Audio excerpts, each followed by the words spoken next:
नमस्कार दोस्तों। आज हम लोग बात करेंगे एक ऐसे फाइल सिस्टम का जो कि काफ़ी नया है, जिसका नाम है BTRFS। मैंने आज इसका एक वीडियो बनाया है जो मैं डेमोन्स्ट्रेट करूंगा जेंटू लिनक्स पे। पर पहले उसे जानते हैं कि BTRFS है क्या और ये फाइल सिस्टम इतना अभी पॉपुलर क्यों हो रहा है।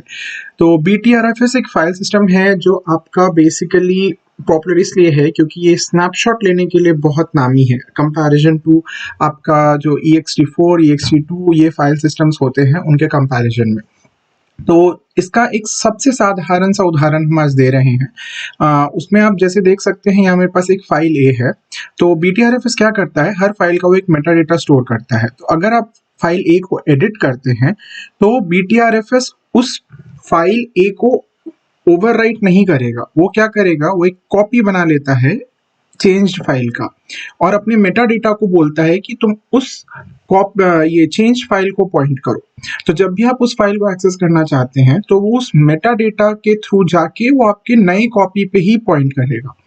पर जब इससे फायदा और क्या है कि अगर आपको मान लीजिए स्नैपशॉट लेना है और आपके पास 10 फाइल है, file A B C D E करके, तो आप सीधा जाके फाइल ए अगर चेंज हुआ होगा तो सिर्फ वो इंक्रीमेंटल स्नैपशॉट लेगा, वो पूरे सिस्टम को वापस से कॉपी नहीं करेगा स्नैपशॉट लेते वक्त।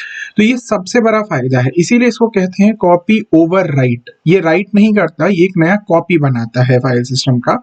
इस कारण से इसका बहुत सारा बेनिफिट होता है। जैसे मैंने अभी बताया कि आपको स्नैपशॉट का फीचर अवेलेबल है, आपके पास रेड है।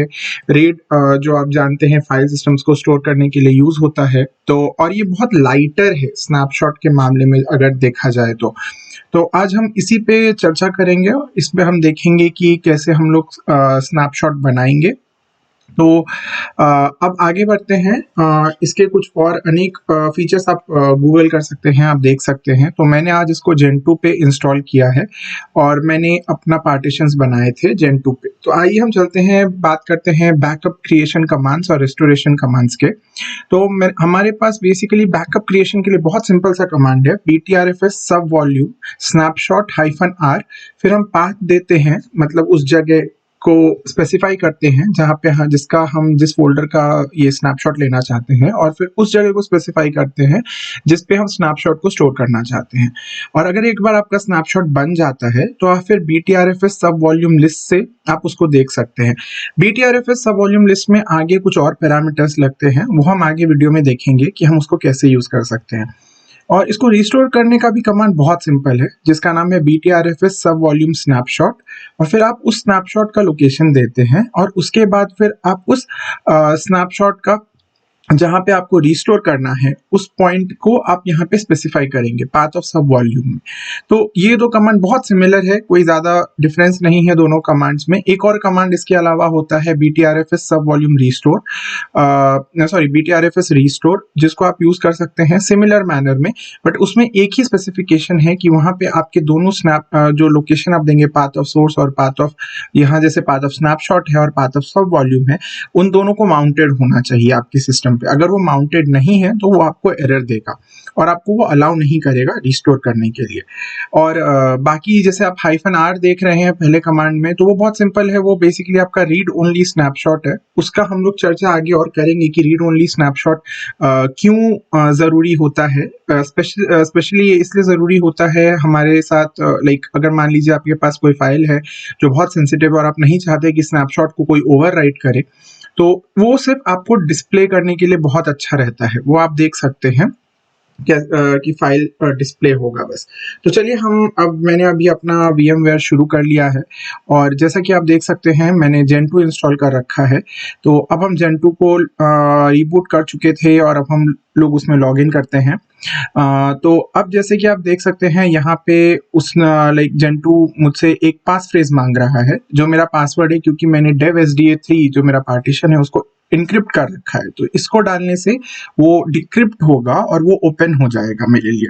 तो मैंने अभी अपना पास फ्रेज एंटर कर दिया है और अब हम वेट करेंगे कि ये उसको डिक्रिप्ट करे और फिर मैं अपना लाइक लॉग इन कर सकूं फर्दर। तो जैसा कि मैं आपको पहले बता रहा था, BTRFS के बहुत से फ़ायदे होते हैं। बेसिकली ये बहुत लाइटर है और बहुत ही ज़्यादा मेंटेनेंस में बहुत ईज़ी है।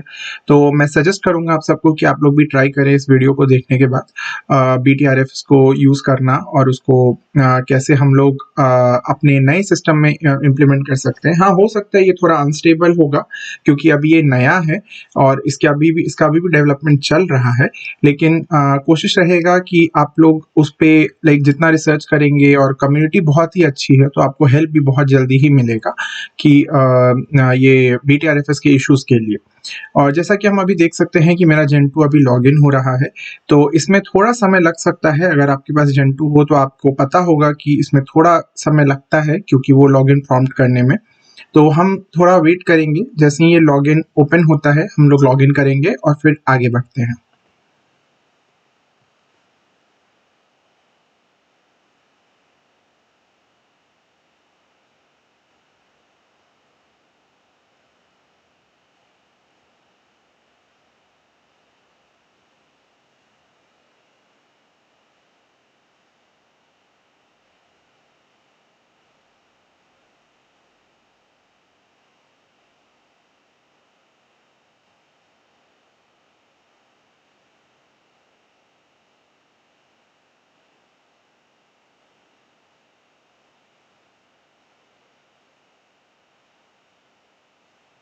तो जैसा कि आपने देखा कि मेरा स्क्रीन आ चुका है। अब मैं रूट यूज़र के तौर पे लॉगिन करूँगा। तो मैंने टाइप किया अपना रूट और फिर उसके बाद अब हम पासवर्ड डालेंगे यहाँ पे और पासवर्ड डालते ही ये लॉगिन हो जाना चाहिए। तो अब मैंने पासवर्ड डाल दिया है और आप जैसे ये देख सकते हैं कि मैं लॉगिन कर चुका हूँ। तो मैंने बस स्क्रीन के सैनिटी के लिए मैंने इसको ब्लैंक कर दिया है अभी, लाइक क्लियर किया। और अब चलिए चलते हैं। अब पहले मैं आपको फ़ोल्डर्स दिखाता हूँ। मेरे पास होम में 2 यूज़र्स हैं, रामी और रिक करके। तो अब मैं रामी के अंदर 2 फाइल्स क्रिएट करूँगा, F1 और F2। जैसा कि आप देख सकते हैं अभी कोई भी फाइल नहीं है इसमें। तो मैं एक काम कर रहा हूँ कि मैंने यहाँ F1 और F2 2 फाइल्स क्रिएट किए और फिर इनको क्रिएट करने के बाद चलिए अब इनका परमिशंस चेंज करते हैं ताकि ये हमेशा एक्सेसिबल हो। तो मैंने 750 chmod लगाया है दोनों फाइल्स पे। और अब हम फाइल्स की परमिशंस देखते हैं। तो जैसा कि आप देख सकते हैं कि ये रूट ओन्ड है और इसमें रीड, राइट और एग्जीक्यूट के परमिशंस इनेबल्ड हैं यूजर्स के लिए। तो अब आगे बढ़ते हैं। अब हम अपना स्क्रिप्ट क्रिएट करेंगे जो हमारे फाइल सिस्टम को स्नैपशॉट लेने में जिसमें वो समर्थ होगा और साथ ही साथ आपका वो हम लोग उसके बाद फाइल्स को डिलीट करके भी और फिर एक बार ट्राई करेंगे कि हम लोग स्नैपशॉट कैसे रिस्टोर करते हैं वो देखें। तो मैं अपना फाइल्स जो जो स्क्रिप्ट है मेरा वो मैं यूज़र लोकल बिन में बना रहा हूँ बिकॉज ये सबसे सही जगह होगा मेरे हिसाब से बनाने के लिए आपका स्क्रिप्ट। और मैंने अपना स्क्रिप्ट का नाम अभी मैं आप जो भी चाहे नाम दे सकते हैं। मैंने यहाँ पे स्नैपशॉट क्रिएशन रखा है। आप भी अपना आप जो चाहे रख सकते हैं। तो चलिए अब स्क्रिप्ट लिखना शुरू करते हैं। तो हम स्क्रिप्ट की शुरुआत करते हैं बिन बैश से एज यूजुअल और फिर उसके बाद हम आगे बढ़ते हुए स्क्रिप्ट में पहले अपना हम एक एको कमांड लिख रहे हैं ये दिखाने के लिए कि हमारा स्क्रिप्ट क्या क्या लाइक कौन से डेट और कौन से टाइम पे यूज हो रहा है। और इसमें सबसे बड़ा बात हम ये बताना चाहेंगे आप लोगों को कि स्क्रिप्ट का जो डेट है यहाँ पे हमने एक फॉर्मेट यूज किया है डेट टाइम स्टैम्प का। तो मेरे हिसाब से ये सबसे सही तरीका होता है स्नैपशॉट क्रिएट करने का क्योंकि स्नैपशॉट हो सकता है एक एक सेकंड में भी वैरी करे। मतलब कुछ सिस्टम्स बहुत क्रिटिकल होते हैं तो उनके लिए ये बहुत ही बेनिफिशियल होता है क्योंकि आपका सेकंड में भी अगर चेंज आ जाए ना तो आपका 2 स्नैपशॉट्स आपके पास होगा, आप उस हिसाब से उसको चेंज कर सकते हो। तो यहाँ मैंने फॉर्मेट स्पेसिफाई किया है %y, %m, %d, फिर h, m और s, y for year, m for month, d for date, capital H for hour, capital M for minute and S for आपका सेकेंड्स, कैपिटल S। फिर हम यहाँ पे एक माउंट पॉइंट डिक्लेयर कर रहे हैं जो बेसिकली कुछ नहीं है जबकि रूट है क्योंकि आज मैंने सोचा है कि हम रूट फोल्डर जो है हमारा उसका स्नैपशॉट लेने वाले हैं। अब फिर हम एक और नाम दे रहे हैं एक वेरिएबल को स्नैपशॉट फोल्डर जो मेरा फोल्डर होगा जहां मैंने सारे स्नैपशॉट्स को स्टोर करना है। तो अब हम यहाँ देते हैं /snapshots करके। तो मैंने एक फोल्डर बनाना है /snapshots करके और फिर अब हम उसको बनाने की तरफ आगे बढ़ते हैं। तो फोल्डर बनाने से पहले एक सैनिटी चेक हम डाल रहे हैं यहाँ पे कि अगर फोल्डर आपका प्री एग्जिस्टिंग है, मान लीजिए आपने ये स्क्रिप्ट 10वीं बार चलाया है तो आपको नया फोल्डर बनाने की जरूरत नहीं है। पर अगर आपका फोल्डर प्री एग्जिस्टिंग नहीं है तो हम उसके लिए एक फोल्डर बनाना चाहेंगे फर्स्ट टाइम जब ये स्क्रिप्ट रन करेगा सबसे पहली बार उसके लिए। तो अब हम लिखेंगे create snapshot folder if it does not exist. तो मैं हर जगह कमेंट स्पेसिफाई करता हूँ ताकि ईजी हो मुझे भी बाद में आके अगर देखने के लिए। तो चलिए आगे बढ़ते हैं। तो मैंने यहाँ पे एक इफ कमांड लिखा है कि अगर ये डायरेक्टरी जो स्नैपशॉट फोल्डर मैंने वेरिएबल बनाया है वो एग्जिस्ट नहीं करती है तो फिर हम आगे के उस इफ ब्लॉक को एग्जीक्यूट करेंगे। तो उसको बढ़ते हुए अब हम एक mkdir कमांड चलाएंगे, mkdir-p जो स्नैपशॉट फोल्डर बनाएगा हमारे लिए। फिर हम इसके परमिशंस और यूजर ओनरशिप जो है वो डिफाइन करते हैं chown से, और मैं चाहता हूं कि ये रूट ही रहे इसका ओनर। रीजन ये है हमारा रूट रखने का कि आपका स्नैपशॉट फोल्डर बहुत क्रिटिकल फोल्डर होता है, तो आप नहीं चाहोगे कि कोई और यूजर आके इसको टच करे या फिर इसके साथ कुछ भी छेड़खानी करे, इसीलिए हम इसको रूट रख के स्नैपशॉट फोल्डर का इससे हम ये नाम स्पेसिफाई करेंगे। तो अभी मैंने वो कर दिया है कि स्नैपशॉट अंडरस्कोर फोल्डर लगाया मैंने। फिर मूव करते हैं हम आगे, उसका परमिशंस चेंज करते हैं, उसको मैंने 750 दिया है जो कि बहुत ही मिनिमल परमिशन है, इसमें इतनी सोचने की बात ही नहीं है। तो मैंने यहाँ स्नैपशॉट फोल्डर दिया है। अगर आप चाहे तो कुछ और भी परमिशन दे सकते हैं, आप चाहे तो कोई और भी यूजर दे सकते हैं। चलिए अब हम लोग स्नैपशॉट का नेम डिसाइड करते हैं। तो स्नैपशॉट का नेम मैंने डिसाइड किया है और ये एक कमेंट आ जाता है, इससे आपको टेंशन लेने की बात नहीं है क्योंकि आपका मेरा जेन2 ऐसे बीच में थोड़ा कमेंट देता है, बट आप फाइल सेव करोगे तो वो आपको शो नहीं करेगा। ये बस ये आप कह सकते हो कि एक ऐसे बग टाइप का है सिस्टम में, ये प्रॉम्प्ट करता है बट वो स्क्रीन पे ही प्रिंट रहता है, उससे कुछ होता नहीं है। तो चलिए अब हम बात करते हैं स्नैपशॉट के नेम का। तो स्नैपशॉट का नेम हमने ऐसा रखा है कि हमने जो डेट टाइम स्टैम्प का जो फॉर्मेट है जो ऊपर हमने यूज किया है उसी सेम फॉर्मेट को हम यहाँ भी यूज करेंगे। रीजन ये है हमारा यहाँ पे यूज करने का कि जैसे मैंने आपको बताया था कि अगर 1 सेकेंड का भी डिफरेंस आ जाता है तो वो प्रॉब्लम क्रिएट कर सकता है आपके स्नैपशॉट्स के लिए। तो इसीलिए हमने यहाँ पे बस लिखना है कि स्नैपशॉट फोल्डर पहले स्पेसिफाई करेंगे और उसके बाद हम वो डेट स्ट्रक्चर स्पेसिफाई कर देंगे। जैसे कि मैंने कहा डेट वहां पे वही है डेट, और मैंने वाई का बताया था कैपिटल वाइज ईयर, एम आपका मंथ हो जाता है, स्मॉल एम एस ये डी हो जाता है आपका डेट, और कैपिटल एच है आवर, और एम है आपका मंथ मिनट, और एस है आपका कैपिटल एस जो है वो आपका सेकेंड्स को डिनोट करता है। इसका वही सबसे बड़े फायदे तो फिर वही है कि अगर मान लीजिए आपका सिस्टम क्रिटिकल है और आप हर 10 मिनट पे कोई ऐसा एक्टिविटी कर रहे हो जिससे आपको स्नैपशॉट लेना पड़ रहा है तो ये आपको उसमें बेनिफिशियल होगा। आप चाहो तो यहाँ पे कोई नाम भी स्पेसिफाई कर सकते हो ये डेट वाले पार्ट से पहले। आप कुछ भी जैसे बैकअप अंडरस्कोर डेट करके आप ऐसे डाल सकते हो, वो भी आपके लिए लाइक फीजिबल होगा। तो आपको जैसे सुविधा आप कर सकते हो, इसमें कोई बड़ी बात नहीं है।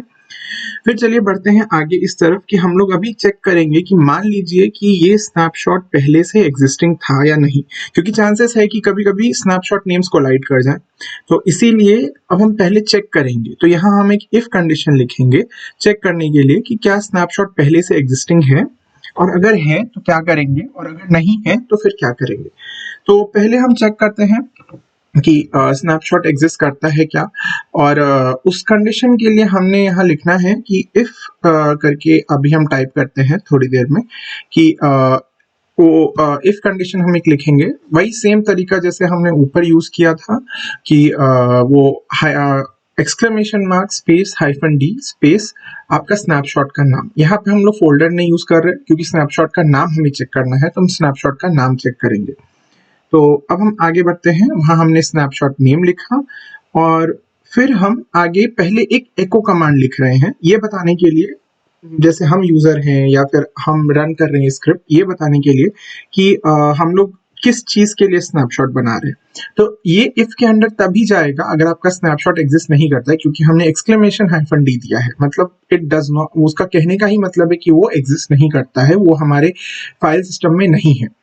तो अब हम वहां पे कमांड लिख रहे हैं कि हम रूट के लिए ये स्नैपशॉट बना रहे हैं, स्नैपशॉट नेम के साथ, ताकि यूजर को पता रहे कि अच्छा ये स्नैपशॉट बना है इस पर्टिकुलर फोल्डर के लिए। तो फिर अब हम लिखेंगे आगे कि वो कमांड हमने जो देखा था पहले, btrfs स्पेस सब volume space snapshot space -r, और फिर उसके बाद हमने वो स्पेसिफाई करना है जो फोल्डर जिसका हमें बनाना है स्नैपशॉट। यहाँ पे रूट है तो इसलिए हम लोग सिर्फ बैकस्लैश यूज कर रहे हैं, और आगे फिर हम लोग को स्नैपशॉट नेम देना है। ठीक है, तो एक बात याद रखिए कि BTRFS सब वॉल्यूम पे बेस्ड है, ये सब वॉल्यूम्स क्रिएट करता है। जब भी ये कुछ काम करता है तो ये सब वॉल्यूम क्रिएट करता है, तो ये हमारा स्नैपशॉट जो है ये एक सब वॉल्यूम बनेगा हमारे लिए। सब वॉल्यूम ऐसे आप समझ सकते हैं कि एक पार्टीशन बनता है, पार्टीशन के अंदर पार्टीशन जो BTRFS मेंटेन करता है। ये रियल पार्टीशन नहीं है जो कर्नल मेंटेन करता है, ये नॉर्मल पार्टीशनिंग का बात हो रहा है यहाँ पे। और फिर आगे बढ़ते हैं कि चलिए, अगर मान लीजिए आपके पास स्नैपशॉट है, ठीक है, यहाँ पे अब हमारे पास स्नैपशॉट है, तो हम क्या करेंगे, हमारा काम ये होगा कि हमें स्नैपशॉट का आईडी निकाल के, आईडी और पाथ निकाल के हमें चेक करना है कि कौन कौन से फाइल्स चेंज हुए हैं। अगर कोई फाइल्स चेंज हुए हैं तो हम तभी आगे स्नैपशॉट लेने की तरफ बढ़ेंगे, वरना हम नहीं बढ़ेंगे। तो पहले हम लिखते हैं गेट आईडी, जो हमें आईडी निकालना होगा जो स्नैपशॉट, क्योंकि जब भी BTRFS स्नैपशॉट बनाता है तो एक आईडी क्रिएट करता है, और जब वो आईडी क्रिएट करेगा तो उस आईडी को हम यहाँ रिट्रीव करेंगे सबसे पहले। तो मैंने एक वेरिएबल बनाया है लास्ट अंडरस्कोर स्नैप करके, और उसमें हम डालेंगे ls-d, और फिर उसके बाद यहाँ पे हम लोग स्नैपशॉट फोल्डर, यहाँ हम चेक कर रहे हैं कि ये डायरेक्टरी एग्जिस्ट अगर कर रहा है, ये इसमें जो जितने डायरेक्टरीज हैं हमारे ls-d का मतलब ये है कि यहाँ डायरेक्टरी लिस्ट आउट होंगे। उस डायरेक्टरीज में से स्नैपशॉट फोल्डर के अंदर जितने भी डायरेक्टरी हैं उसके सब डायरेक्टरी का सबसे पहला पार्ट हमें चाहिए, टेल-n1 चाहिए, इसीलिए हमने लिखा, सबसे पहला पार्ट लिया मैंने। इसको यूज करते हुए अब हम आगे बढ़ेंगे, और आगे हम लिखेंगे एक नया लाइन में हम लिख रहे हैं जिसमें हमें अब इन डायरेक्टरीज के कंटेंट्स का चेंज देखना है। ठीक है, तो यहाँ पे भी एक नया कमांड हम इंट्रोड्यूस करेंगे। पहले हम लोग वेरिएबल नाम असाइन करते हैं जिसका नाम है लास्ट जेन, और लास्ट जेन के बाद हम डालेंगे डॉलर, और फिर उसके बाद लिखते हैं BTRFS सब वॉल्यूम लिस्ट -s, उसके बाद लास्ट स्नैप वही है, वही वेरिएबल है जो हमने पहले यूज किया था, और उसको हम वापस यहाँ लिख रहे हैं। फिर उसके बाद EWK, और फिर लिखते हैं हम प्रिंट $2। इसको हम अभी थोड़ी देर में एक्सप्लेन करेंगे, पहले हम कमांड लिख लेते हैं, उसके बाद इसका एक्सप्लेनेशन आपको हम अच्छे से देते हैं। और यहाँ पे हमने $2 लिखा, और अब हम इसको ब्रेसेस को बंद कर देंगे। तो अब हम इसको चलिए एक्सप्लेन करते हैं। तो यहाँ पे हम क्या कर रहे हैं, जैसा कि मैंने आपको बताया कि पहले वाले कमांड में हमने लिखा है last snap ls-d snapshot folder. तो आपके स्नैपशॉट फोल्डर के अंदर मान लीजिए आपके पास 5 स्नैपशॉट्स हैं, तो आपने पांचों स्नैपशॉट्स के अंदर जाना है, तो इसीलिए हमने स्नैपशॉट फोल्डर के बाद स्टार दिया है। हम उसके अंदर जाते हैं, उसके अंदर जितनी भी डायरेक्टरीज है उसको हम लिस्ट करते हैं, और फिर हम लोग उसमें से टेल-n1 करते हैं। तो टेल-n1 का क्या मतलब है, तो ये हमें क्या रिटर्न करेगा, ये हमें लास्ट लाइन रिटर्न करेगा आउटपुट का। ठीक है, तो इसका यही मतलब है कि ये हमें पाथ देता है सबसे लेटेस्ट स्नैपशॉट के सब वॉल्यूम का, जो हम लोग अगले कमांड में यूज करेंगे। तो हमारा अगला कमांड क्या करता है, हमारा अगला कमांड का काम ये है कि हम लोग उसमें से उन सब फाइल नेम्स का नाम निकालेंगे। उस नाम निकालने से पहले एक्चुअली हम लोग क्या, यहाँ पे हम लोग फाइल का नाम निकालने से पहले क्या करते हैं, हम लोग यहाँ पे यूज करें कमांड BTRFS सब वॉल्यूम लिस्ट। तो सब वॉल्यूम लिस्ट का क्या काम होता है कि वो सारे सब वॉल्यूम्स को लिस्ट करता है। तो इसका एक पैरामीटर है -s करके। तो -s क्या करेगा कि वो सब वॉल्यूम आईडी और पाथ देगा उन हर लाइंस का जो आप लास्ट स्नैप, जो पिछले वाले कमांड में आप यूज कर रहे हो, और उसके बाद आप उसमें से एक कमांड रन कर रहे हो EWK प्रिंट $2, क्योंकि मैंने कहा कि सब वॉल्यूम लिस्ट आपको आईडी और पाथ देता है, सब वॉल्यूम का आईडी और पाथ, तो हम लोग से वहां से पाथ कलेक्ट कर रहे हैं EWK प्रिंट $2 करके। ठीक है, और इसके करने से हम लोग का काम बस इतना ही है कि हम लोग का एंड रिजल्ट होना चाहिए, एक लिस्ट आएगा पाथ्स का, सब उन सब वॉल्यूम्स का जो लेटेस्ट स्नैपशॉट के अंदर है। ठीक है। लेटेस्ट स्नैपशॉट आप पूछोगे कि कैसे मिलेगा, तो लेटेस्ट स्नैपशॉट आपको टेल-n1 से मिल रहा है, जो कि आपके पिछले कमांड में है, लास्ट स्नैप में। तो जैसे ही आपको लाइक ये सारे वैल्यूज आपके पास आ गए हैं, तो अब हमारा नेक्स्ट स्टेप क्या होना चाहिए। तो हम यहाँ पे बेसिकली चेक कर रहे हैं कि कितने फाइल्स चेंज हुए हैं, और अगर चेंज हुए हैं तो कौन से हुए हैं, और अगर नहीं हुए हैं तो फिर तो कोई मतलब नहीं है, मतलब आपको स्नैपशॉट लेने का ही जरूरत नहीं है, क्योंकि आपका ऑलरेडी सिस्टम उस लेवल पे है, आपको कुछ भी करने का जरूरत नहीं है। तो अब हम आगे बढ़ेंगे और हम अपना नेक्स्ट कमांड की ओर बढ़ते हैं।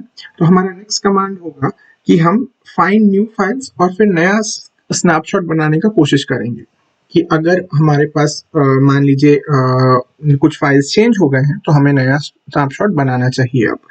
तो अब हम आगे बढ़ते हुए लिखते हैं कि हम एज यूजुअल, जैसे हमने बताया था कि कमेंट लिखने से आपका कोड बहुत ही अच्छा लगता है और आपको इजीली अवेलेबल, लाइक आप समझ जाते हो। मान लो आप बहुत टाइम बाद आए किसी कोड को देखने, तो आपको इजी होता है समझने में। तो अब हम बनाते हैं एक वेरिएबल न्यू फाइल्स करके, जिसमें हम लिखेंगे एक कमांड जो कि एक btrfs कमांड होगा, पिछले वाले लास्ट जेन कमांड जैसा ही। और इसमें हम लिखेंगे btrfs सब वॉल्यूम फाइंड न्यू, ठीक है। और इसको मैं एक्सप्लेन करूंगा 2 सेकंड में, पहले हम लोग कमांड लिख लेते हैं btrfs सब वॉल्यूम फाइंड न्यू, फिर उसके बाद हम देंगे रूट फोल्डर का लोकेशन, फिर लास्ट जेन का, और फिर wc-l एक बार के बाद, ठीक है। तो अब जब हमने ये लिख दिया, तो अब हम इसको एक्सप्लेन करते हैं। तो इसका मतलब क्या है इस पर्टिकुलर कमांड का? इस कमांड का मतलब ये है कि आप कंपेयर करने वाले हो। फाइंड न्यू कुछ और नहीं है, जबकि वो बस एक कमांड है btrfs का। वो कंपेयर करेगा आपके रूट फोल्डर को आपके लास्ट स्नैपशॉट से, जो लास्ट जेन आपको मिला है उसमें से, और वो काउंट करेगा। वो अगर आपको मान लीजिए 10 फाइल मिलते हैं ऐसे, तो ये कमांड वो 10 फाइल लिस्ट करेगा। आप फिर उसके बाद क्या करोगे, आप wc-l चला रहे हो, तो इस कमांड का आउटपुट जो आएगा उसको आप wc-l में डाल रहे हो। wc-l का मतलब होता है वर्ड काउंट और lines, word count hyphen lines. तो ये आपको नंबर ऑफ लाइंस दे देगा, कि मान लीजिए 10 लाइन चेंज हुए हैं तो न्यू फाइल्स में 10 चला जाएगा, नंबर एज 10। अगर 20 लाइंस चेंज हुए हैं तो 20, अगर कुछ भी चेंज नहीं हुआ है तो 0। तो ये मेरा प्रोसेस है, मैंने ये किया है ताकि हम ये चेक कर सकें कि हमारे कितने फाइल्स चेंज हुए हैं, और अगर मान लीजिए हुए भी हैं या नहीं हुए हैं, प्राइमरली तो वही एक रीजन है। और अगर नहीं हुए हैं तो 0 रहेगा, अगर हुए होंगे तो नंबर्स इंक्रीज कर जाएगा। उस तरीके से मैंने इसको स्टोर किया है न्यू फाइल्स में। अब हम आगे बढ़ेंगे, और आगे बढ़ते हुए अब हम इसी नंबर पे अपना सारा काम करेंगे, इस न्यू फाइल्स के नंबर पे। तो अब हम यहाँ पे एक नया इफ कंडीशन लिखने वाले हैं, जिससे हम लोग लिख के हम लोग चेक करेंगे कि अगर ये नए फाइल्स में मान लीजिए अगर ये 0 है या 1 है, और फिर उस हिसाब से हम अपना आगे का इफ कंडीशन का स्ट्रक्चर बनाएंगे। और उसमें हम लोग फिर इफ और एल्स भी रखेंगे, क्योंकि अगर मान लीजिए आपका नंबर ये कम है या ज्यादा है, उस हिसाब से हम लोग को डिसाइड करना है 0 है या नहीं है। तो उसको हम चेक कैसे करने वाले हैं, तो मैंने क्या किया, यहाँ पे न्यू फाइल्स जो मेरे पास वेरिएबल है उसको मैंने चेक किया है कंपैरिजन के थ्रू, कि क्या वो ग्रेटर है 0 से, या वो या 0 है, ठीक है, या 0 से कम है। 0 से कम तो होने के चांसेस नहीं है, 0 या तो 0 से ग्रेटर ही होगा। तो हमने यहाँ चेक किया है कि क्या वो 0 है, 0 से ग्रेटर है। और फिर जैसे ही हमें पता चलता है कि अच्छा वो ग्रेटर है या नहीं, अगर है, मान लीजिए अगर वो ग्रेटर है, तो अब हम ये इफ के अंदर आ जाएंगे, और यहाँ पे हम लोग एक एको कमांड लिखते हैं कि हम अब नया स्नैपशॉट बना रहे हैं, और वो हम दे देते हैं creating new snapshot for root at, और फिर हम वहां पे एक लोकेशन स्पेसिफाई कर देंगे कि इस लोकेशन पे हम लोग विथ स्नैपशॉट नेम बनाने वाले एक नया स्नैपशॉट। और फिर हम वही सेम कमांड रन करेंगे जो हमने ऊपर रन किया था, btrfs सब वॉल्यूम स्नैपशॉट -r, और फिर उसके बाद आपका रूट लोकेशन जो आपका है, और फिर उसके बाद स्नैपशॉट नेम, ठीक है। अब आगे बढ़ते हैं। जब ये हमारा कमांड पूरा हो जाता है, तो फिर हम आगे बढ़ते हुए दूसरा कमांड लिखते हैं, दूसरा जो एक्चुअली एल्स पार्ट है इसका, कि मान लीजिए कोई फाइल चेंज नहीं हुआ है, तो आप बस यूजर को नोटिफाई कर सकते हैं कि हम लोग नया स्नैपशॉट नहीं बनाएंगे, क्योंकि कोई फाइल ही चेंज नहीं हुआ है। तो इसीलिए अब हम यहाँ पे लिख देंगे कि एक एको स्टेटमेंट हम यहाँ डालना सही रहेगा हमारे लिए, कि आप यहाँ लिख दो कि no new files have been created, so skipping the snapshot या आपको जैसे ठीक लगे। इससे क्या होता है कि एक विजिबिलिटी और ट्रांसपेरेंसी रहती है और आपको भी पता रहता है कि कहाँ पे कोड फेल हो रहा है या कहाँ पे कोड चल रहा है, और आपके लिए भी सुविधा हो जाएगा डीबग करने के लिए। सबसे बड़ा बात है, डीबगिंग में बहुत हेल्प होता है एको कमांड से, तो इसलिए हमने एको कमांड यहाँ लिखा। अब हम चलिए इन ब्लॉक्स को बंद करते हैं इफ के। तो यहाँ अच्छा यहाँ गलती से मैंने एफ आई लिख दिया है, अभी इसको चेंज करते हैं। चलिए पहला इफ ब्लॉक बंद हुआ, दूसरा बंद हुआ। अब हम एक फाइनल एको कमांड लिखते हैं ये दिखाने के लिए कि चलो फाइनली अब बैकअप खत्म हो चुका है। तो अब हम यहाँ लिखेंगे बैकअप स्क्रिप्ट फिनिश्ड एट, और अब हम एक डेट देते हैं यहाँ पे, ठीक है। तो अब ये डेट देने के बाद हमारा काम है कि यहाँ हमने डेट दिया और वही सेम फॉर्मेट हम लोग यूज करेंगे। तो इससे क्या होता है कि आपको एक तो चलिए छोटे फाइल सिस्टम से तो प्रॉब्लम नहीं है, बड़े फाइल सिस्टम्स होते हैं तो आपको पता चल जाता है कि अच्छा इतना टाइम लग रहा है मेरा बैकअप में, तो आप हो सकता है कहीं पे आपको ऑप्टिमाइजेशन करना हो तो आप ऑप्टिमाइज कर सकते हो अपने सिस्टम्स को, ठीक है। उस तरीके से उसके लिए बेटर है। अब हम इसको सेव करते हैं और हमने इसको अब सेव कर दिया। चलिए हम देख लेते हैं कि फाइल क्रिएट हुआ है, हो गया है, बट अभी ये एग्जीक्यूटेबल मोड में नहीं है, तो इसको हम एग्जीक्यूटेबल मोड में लाते हैं। तो वो कैसे लाना है, तो हम लोग ch मॉड यूज कर लेंगे। तो यहाँ हम यूज करते हैं ch मॉड +x और उसके बाद हम वो फाइल का नाम दे देते हैं। हमने टैब यूज कर लिया क्योंकि टैब बहुत इजी होता है, आप सीधा टैब दबाओगे तो वो हो जाएगा। और आप जैसा देख सकते हो अब हमारे पास वो एग्जीक्यूटेबल फॉर्मेट में है और हमारा वो फाइल आप एग्जीक्यूट कर सकते हो, ठीक है। चलिए अब बढ़ते हैं इसको एग्जीक्यूट करने की तरफ। तो अब हम एक बार स्क्रीन क्लियर कर लेंगे।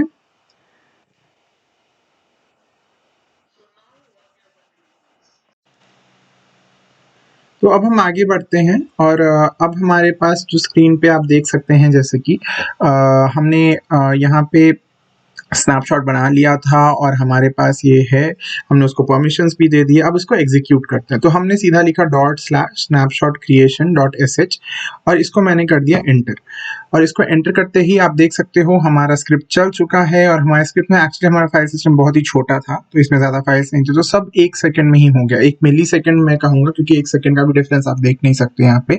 सब 41.10 41.10 41.10 पे हो चुका है। तो अब हम आगे बढ़ते हैं और अब हम देखते हैं कि एक्चुअली में ये फोल्डर क्रिएट हुआ क्या स्नैपशॉट्स का, या ये बस बोगस तरीके से हमें दिखा रहा है कि स्क्रिप्ट ठीक से चल गया है। तो अब हम उसको वेरीफाई करेंगे।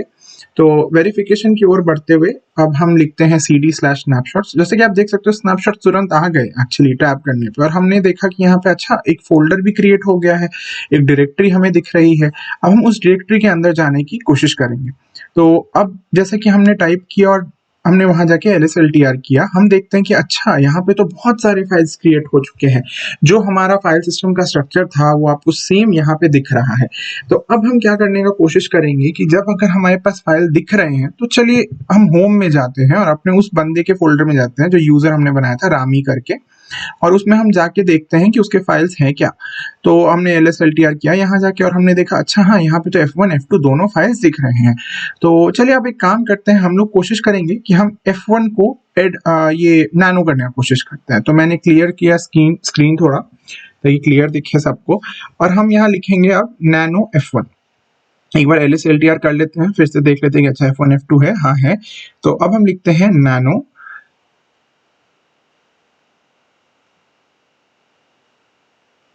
एक्चुअली उससे पहले हम एक चीज बता दें कि हमें नैनो इसलिए करना है कि हमें दिखाना है क्योंकि हमने रीडेबल स्नैपशॉट बनाया है।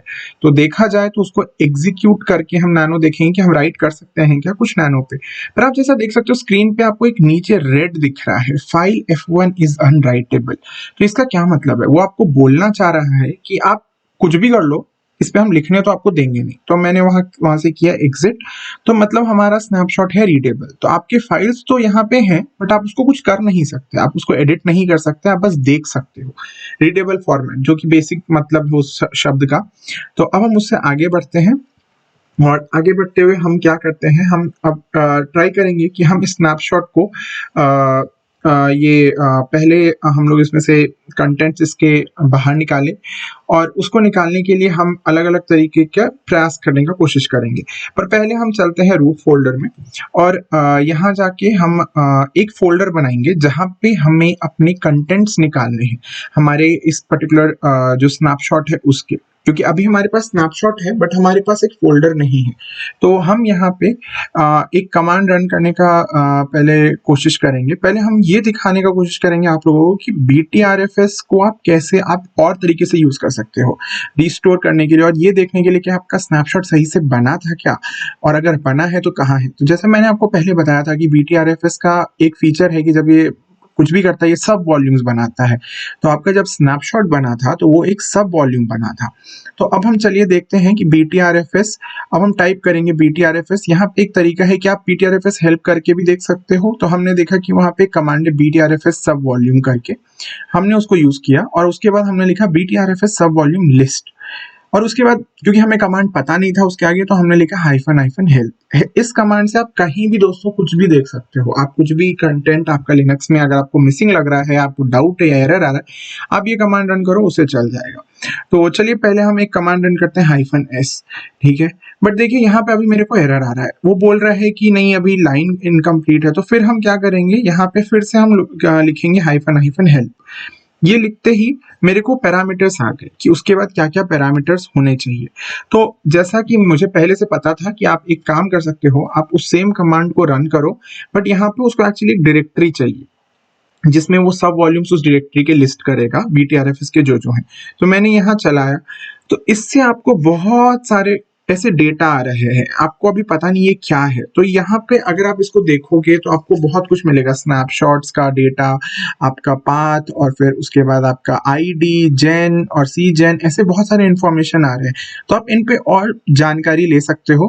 अभी के लिए हम इस वीडियो में उतना डिटेल में इस पे अभी नहीं जा रहे हैं, बट एक बेसिक अगर बताया जाए तो ID आपका वो सब वॉल्यूम ID है, ठीक है। आपको वो लिस्ट कर रहा है कि वो रूट का जो ID है वो क्या है। तो आपको यहाँ पे इसलिए ID दिख रहा है, एक पर्टिकुलर ID असाइन होता है। अब हम क्लियर करते हैं और आगे वापस से हम एक बार फिर से वो कमांड टाइप करेंगे, क्योंकि कुछ चीज़ें और बतानी ज़रूरी है यहाँ पे। तो आपको यहाँ पे हमने दिखाया कि ID आपको दिख रही है, यहाँ पे एक चीज़ है स्नैपशॉट। तो वो आपको जो स्लैश का जो स्नैपशॉट है वो आपको मिल रहा है यहाँ से कि अच्छा ठीक है ये स्नैपशॉट है इस पर्टिकुलर रूट फोल्डर का, ठीक है। उसका पाथ आपको मिल गया, और फिर उसके बाद आपको उसमें वो टाइम मिलता है। आप इस पे और रिसर्च कर सकते हो आप अगर चाहो अपना टाइम निकाल के, और काफ़ी चीज़ें हैं जो आपको इसमें से पता लग सकती हैं जो बहुत ही रेलेवेंट है BTRFS कैसे इस पूरे फाइल सिस्टम को स्टोर करता है। तो अब आगे बढ़ते हैं और हम लोग एक अन्य कमांड एग्जीक्यूट करने का कोशिश करेंगे। तो जैसा मैंने आपको बताया कि हम लोग एक डायरेक्टरी बनाएंगे पहले रिस्टोर्ड करके। तो ये डायरेक्टरी इसलिए हम बना रहे हैं क्योंकि यहाँ पे हम अपने फाइल सिस्टम जो आपको, क्योंकि मैंने रूट यूज किया है तो रूट में बहुत सारे फाइल्स होते हैं, तो उसको हम लोग निकालने के लिए एक पर्टिकुलर फाइल बना रहे हैं। उसको हम परमिशंस देंगे जो 750 रिस्टोर्ड है, और एज यूजुअल मैंने कहा कि मैं चाहता हूँ कि मैं ही एक्सेस करूँ, तो इसलिए मैंने रूट दिया है इसको, और मैंने रिस्टोर्ड का परमिशन भी सेट कर दिया, ओनरशिप सेट कर दिया। तो आपका अब यहाँ पे रिस्टोर्ड बन चुका है, आपको अब कोई टेंशन नहीं है, रिस्टोर्ड आ गया आपके पास, अब सब कुछ है। अब चलिए अब आगे बढ़ते हैं, ये देखते हैं कि हम लोग कैसे इसमें, अब हम करते हैं इसको रिस्टोर करने की कोशिश। तो जैसा कि आपने देखा कि हमने CD रिस्टोर में गए, हम अंदर जाते हैं और हम एक बार क्लियर कर लेंगे स्क्रीन को बेटर क्लैरिटी के लिए, और हम एक कमांड लिखेंगे, सेम कमांड जो हमने दिखाया था BTRFS सब वॉल्यूम स्नैपशॉट, और फिर स्नैपशॉट का लोकेशन डालेंगे यहाँ पे स्नैपशॉट्स, और उसके बाद फिर स्नैपशॉट का नाम, और फिर हम उसके बाद वो लोकेशन डालेंगे जहाँ हमें इसको रिस्टोर करना है। तो अब हम रिस्टोर करते हैं और आपने जैसे यहाँ एक बोलता है ये कि क्रिएट अ स्नैपशॉट हो चुका है। तो इसका मतलब हम अभी आगे समझाएंगे। तो पहले हम फोल्डर के अंदर चल के देख लेते हैं कि हुआ क्या है।